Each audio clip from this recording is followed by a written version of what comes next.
You ever watch the news and think, whoa, this seems... Unprecedented? Unprecedented. It's unprecedented. This has never happened before. This is unprecedented. Well, that's not always quite true. I'm Matt Bevan, and my show, if you're listening, is about finding times that what's happening now has happened before and figuring out what we can learn from it. Learning from history. I mean, who could imagine? Find new episodes on ABC Listen every Thursday. ABC Listen. Podcasts, radio, news, music, and more.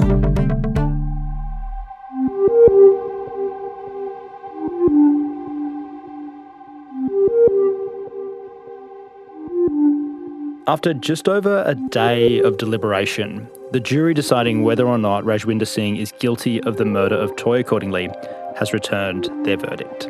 I'm Stephen Stockwell. Welcome to the case of Toyah's murder. The body of Toyah Cordingley was found at Wangeti Beach, north of Cairns. Her face adorns billboards and stickers across the region. Searching for clues in the murder of the 24-year-old pharmacy worker. Alongside the idyllic and isolated beaches. This should not happen to a young woman out there walking her dog on a Sunday. The trial of Rajwinder Singh for the 2018 murder of Toyah Cordingley took 4 weeks, with jurors hearing evidence from dozens of witnesses. They have taken the time to consider whether Rajwinder Singh is guilty or not guilty of Toyah Cordingley's murder, and they have returned a verdict. ABC finals reporter Testa has been waiting patiently for this moment. Chris, thank you for joining us. Hey, Stocky. Chris, so much to discuss. I mean, one thing that we'll get to is a secret we've been keeping for this whole trial. But, I mean, first, though, the moment that a jury kind of notifies people that they have a verdict is an incredibly tense moment in a trial. There is no feeling that describes what it is like waiting for a jury to come back. How did you find out that the jury had reached a verdict?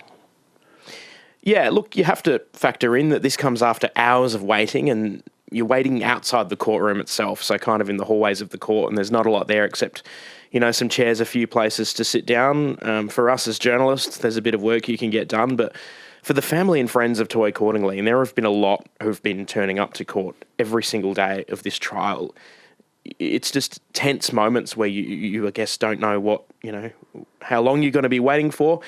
So any movement is kind of, you know, catches your eye. And in this case, you know, there was a little bit of movement, the sound of a courtroom door unlocking, and everyone's kind of pops their head up to see what's going on. And in this case, there was a bit of movement. And then actually one of my journalist colleagues heard from another network that someone they know had got wind via the court's office in Brisbane that a verdict was in. And from there, it all became a bit of a rush. Everyone's getting ready, standing up, waiting for the courtroom doors to unlock. It took a bit of a wait, actually, probably 15 or 20 minutes or so of just anxiety and tension before everyone, all the media, but also the family and friends of Toyah Cordingley and all the police who've been turning out for this trial too could actually take a seat and find out what had happened. How does this unfold in Queensland, in this Cairns courtroom that you've been in for the last 4 weeks watching this trial? What's the process for getting the jury in and for them delivering their verdict? Well, once court's back underway and the judge is at the bench, Justice Lincoln Crowley is told, the jury has a verdict, and the bailiff will go and knock on the door of the jury room, which is kind of at the back of the courtroom, and they're all let in. And normally for the trial, they're let into each of their seats. They're juror number 1 to 12, and they've got the same seat that they would have sat in each day for the past 4 weeks. But in the case of delivering the verdict, they don't sit down. They all line up in a row in front of the jury box, and they face the judge. And, the question is put to them, have you all reached your verdict? It's made sure that it's unanimous. There's a speaker who's answering the questions. And then the charge is put to the jury, and they're asked to deliver that verdict. What did they deliver? They've said that unanimously they've agreed that Rajwinder Singh is guilty of the murder of Toyah Cordingley. Was there any reaction in the courtroom? It was immediate. These are matters of milliseconds. I'm not actually sure they'd finished delivering the verdict, but, immediately just gasps from the public gallery. Some cried. There were tears. There was just, audible shock where the media benches are, it's kind of on the side of the courtroom that Troy Cordingley and his partner have been sitting on. And so I was kind of looking at them and I guess trying to keep an eye on what their reaction was, as well as looking at Rajwinder Singh in the dock and what his reaction was. And, you know, there was that initial gasp and kind of almost like a cry. And then I could hear Troy and see him saying, "Rotten hell, you bastard."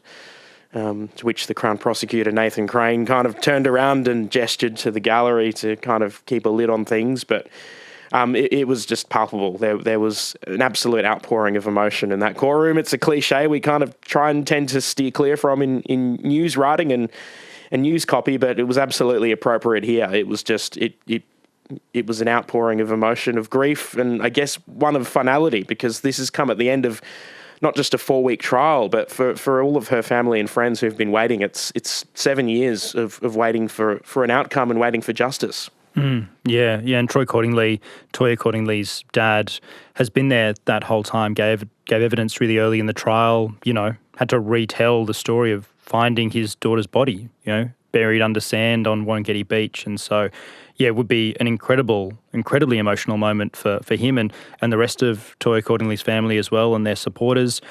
Chris, any reaction from Rajwinder Singh as the verdict was read out? No, look, he appeared quite calm as he was waiting for the jury to be let in. I noticed that before that he was brought into the courtroom just before proceedings began, and I noticed he was kind of looking up at the ceiling, and as they were brought in, he kind of looked straight forward. Once the verdict is read out and that process has taken place, the judge then addresses him and his team and says, "Is there any reason why sentencing should not be passed upon you?" And that's kind of the moment at which the case moves into its next phase. And no, look, it was very solemn. He hasn't given much away during this entire 4 weeks. Over this time, you know, he's heard evidence given in court from his estranged wife, Sukhdeep Kaur, from his sister, Palwinder Kaur, his parents, Amar Singh and Balwinder Kaur. You know, we've heard about how he left his family suddenly in 2018 and didn't speak to many of them again. He hasn't heard from his 3 children, who were all quite young at the time he left, and he hasn't given much away during that entire time. And it was similarly today a very muted kind of reaction for a man found guilty of a charge which in Queensland carries a mandatory sentence of life imprisonment. Yeah, do we have any idea of the sentence that he will face at the moment? I mean, does mandatory mean what I think it means, in the sense that he will be in prison for life, or is there some fiddling around the edges here, or some sentencing considerations that could see that, you know, commuted slightly or a little lower? Yeah, it's a mandatory sentence of life imprisonment, but of course the non-parole period, which is the amount of time that he must serve of that sentence before he can apply for parole, is always a matter for submissions from counsel. The court's yet to take those, so the Crown Prosecutor, Nathan Crane, will be putting forward, I guess, what the Crown says are matters that the court should take into account when determining ultimately what the minimum amount of time that Rajwinder Singh should spend behind bars is. And again, the defence will put forward any circumstances that they say are mitigating factors. And of course, that will be really interesting as well, because during this entire trial, the only version of events we've heard from Rajwinder Singh is that evidence of the covert recording in the Cairns watch house, where he claimed to have witnessed 2 killers stabbed Toyah Cordingley, and that he ran in fear for his life and fled to India. In finding him guilty, the jury has essentially rejected his version of events, because part of the Justice Lincoln Crowley's final directions to the jury was, if you're even uncertain as to whether he was telling the truth, whether that may have been a possibility, you need to find him not guilty, because it amounts to reasonable doubt. So in finding Rajwinder Singh guilty, they've essentially found that he wasn't telling the truth, and they've rejected his version. So the sentencing submissions really will be the final part in this process, where Rajwinder Singh and his lawyers have that option to offer a different version or explain what they say actually happened that afternoon on the beach. Yeah, we're going to bring you an episode tomorrow morning. We'll record with Chris as soon as those sentencing submissions finish, and we'll bring you that episode tomorrow morning, so you can get an idea of what was presented in those sentencing submissions, the reason for Rajwinder Singh to face a harsher sentence from the prosecution and a lighter sentence from the defence. I mean, Chris, you've mentioned Rajwinder Singh leaving the country. This is something the prosecution, opened their closing with. Nathan Crane sort of saying at the beginning, this is a man who's left his family and hasn't contacted them for 4 years. What were some of the other key things the prosecution put forward and relied on in their case against Rajwinder Singh? Yeah, it was really that combination of circumstances. Remember, not just the flight, but also the fact is DNA, a high likelihood of that DNA was found at the stick where Toyah Cordingley was buried. That likelihood of 3.7 billion that it was that he contributed that DNA sample rather than somebody else.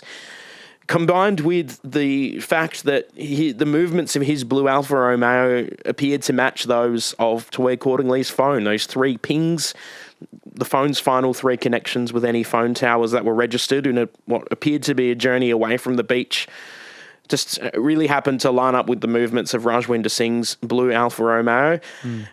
Those points combined with the flight, but not just the fact that he left the country, but the nature of it, the way that he gave different explanations to so many people. He told his wife he was going out and would be back in a couple of days. He told the mate who drove him to the airport that he was going to Sydney to visit his sister and was planning to stay there for a few days. Told his sister he was going to India, told the travel agent that he needed a flight urgently because his grandfather was sick.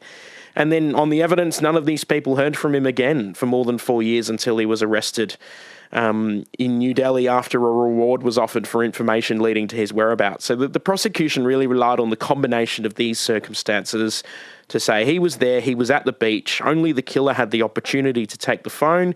They pointed to his kind of meandering journey back to Innisfail that evening where he didn't appear to take the most direct route, or certainly didn't get back to Innisfail at what would be considered a normal travel time. Instead, he appeared to be making these stops, and they happened to be near bodies of water. The prosecution put that to the jury that he had opportunities to dispose of Toyah's things or things that he'd taken from the beach.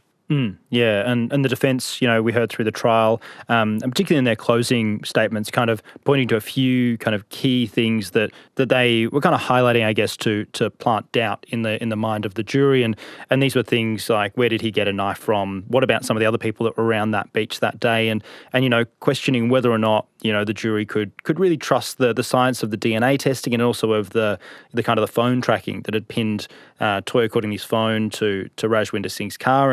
And I mean, Chris, that obviously hasn't been enough to put doubt inside the jury's mind.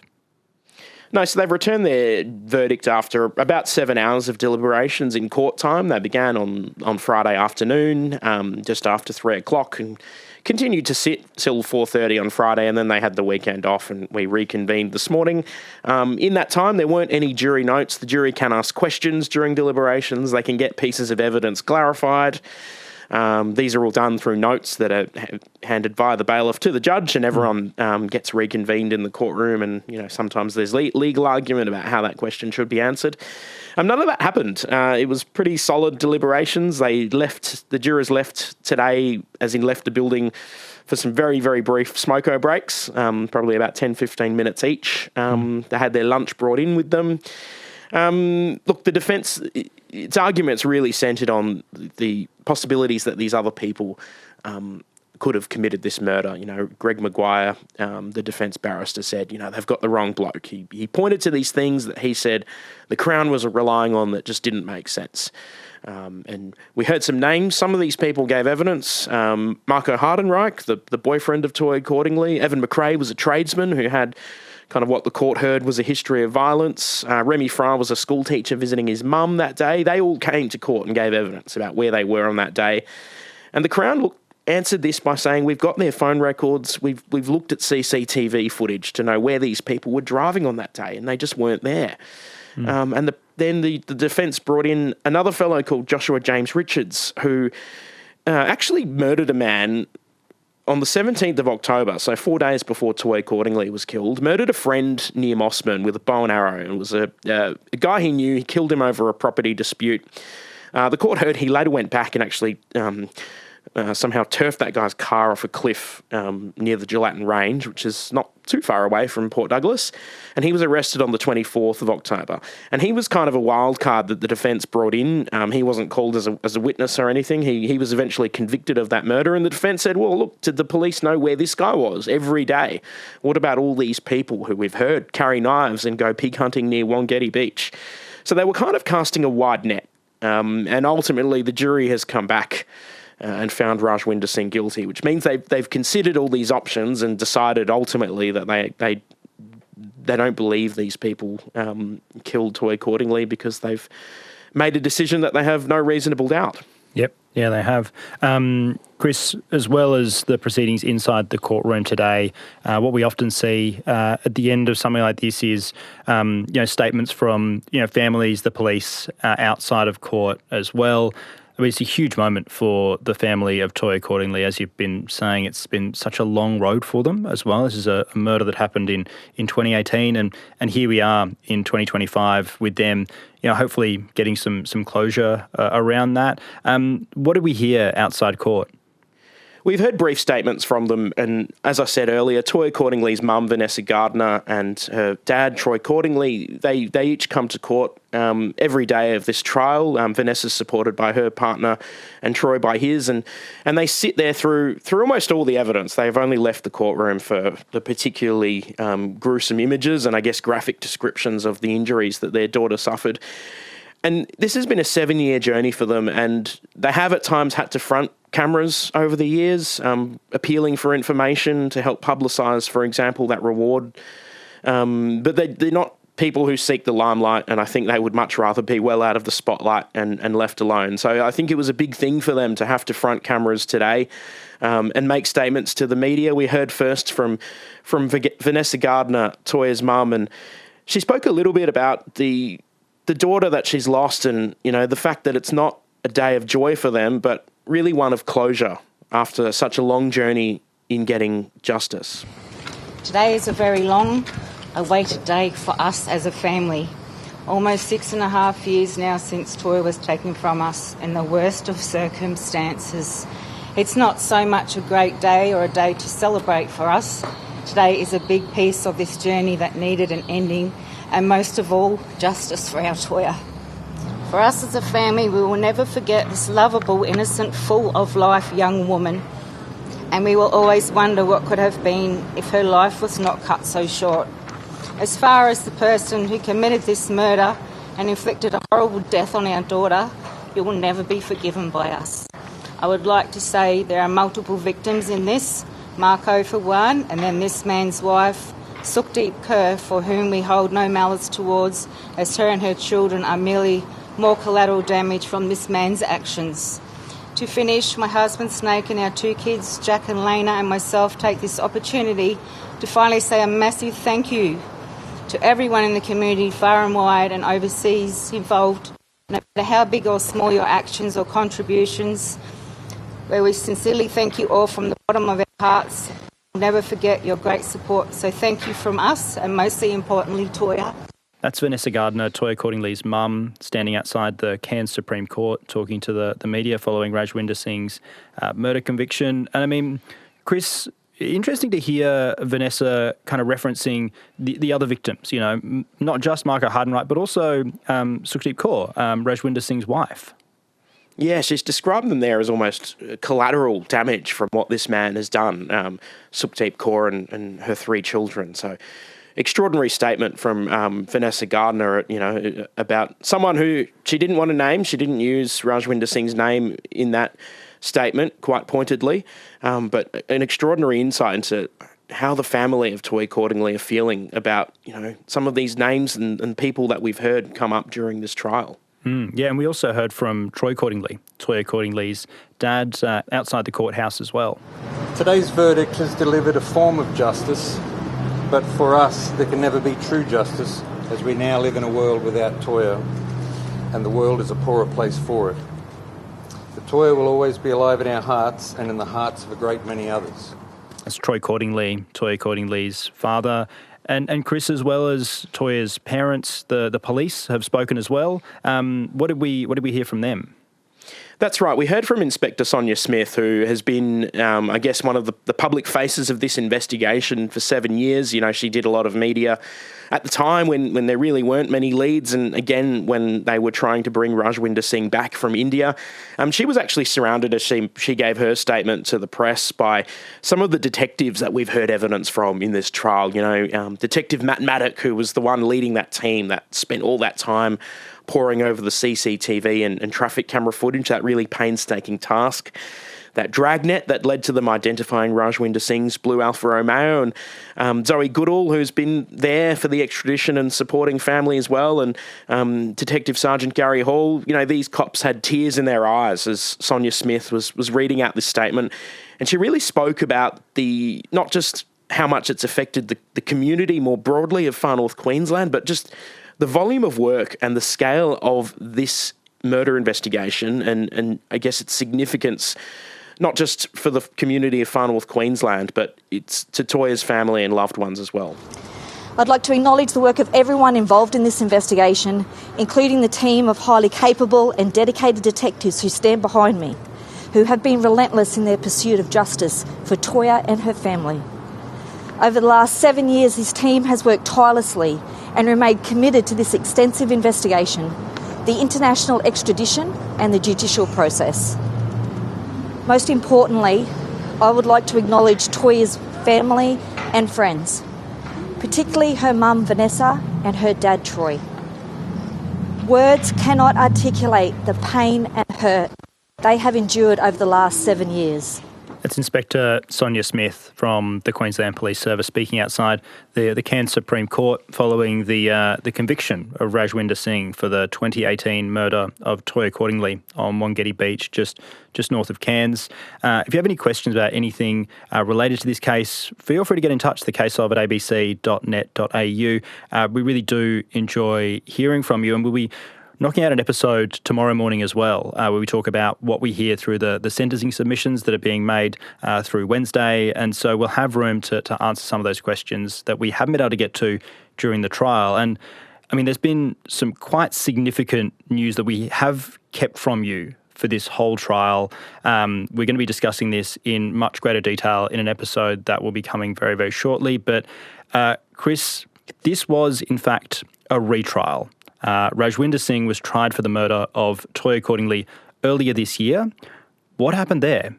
That's right. That trial wrapped up in mid-March and actually ended in a hung jury after a couple of days of deliberations following a trial of rather similar length. So that first jury was unable to reach a unanimous verdict, and from there a retrial was scheduled. Yeah, I mean, we haven't been able to talk about that because it hasn't been mentioned to the jury in this trial. I mean, we've hinted at it at a couple of points when it has come up in this trial, and the jury's kind of been, heard references to another trial, but we couldn't give you, the detail that it was, in fact, a hung jury, that a jury couldn't reach a verdict in that trial in March. And, I mean, Chris, you were sitting through that trial earlier in the year, and there were some kind of noticeable differences in the way they were run, right?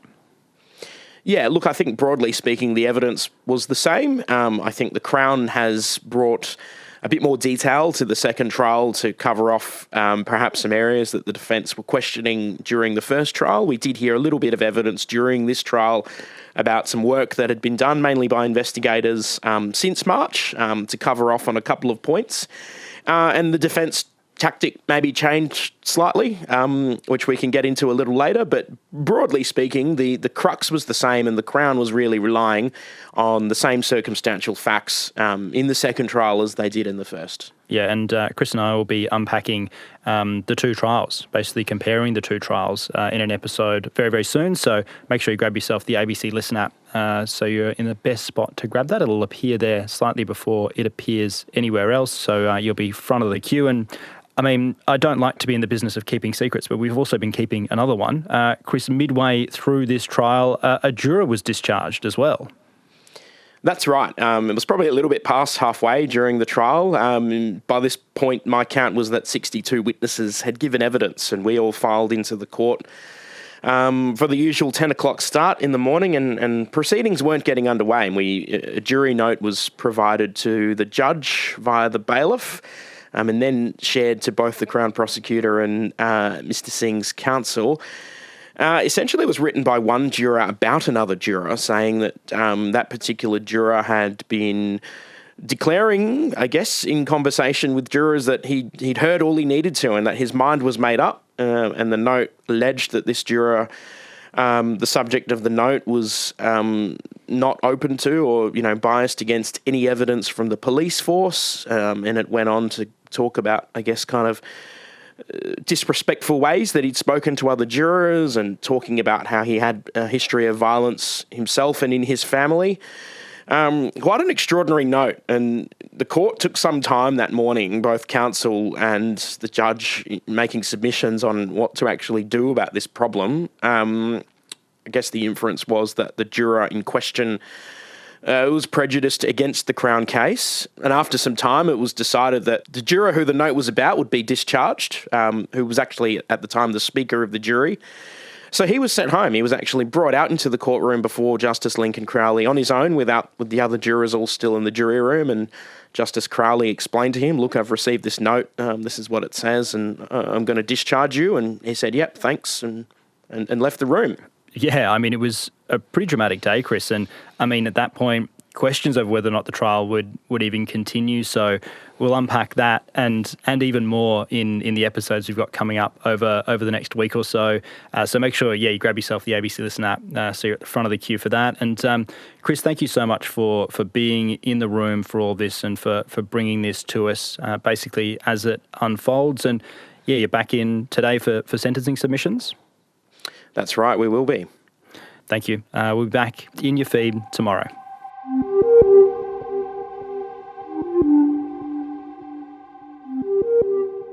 The Case of Toyah's Murder is produced by ABC Audio Studios and ABC News. It's reported by Chris Testa and presented by me, Stephen Stockwell. Our supervising producer is Greg Muller and our executive producer is Claire Rawlinson. This episode was produced on the lands of the Gimoy, Wallabara, Yidinji, Turrbal and Wurundjeri people.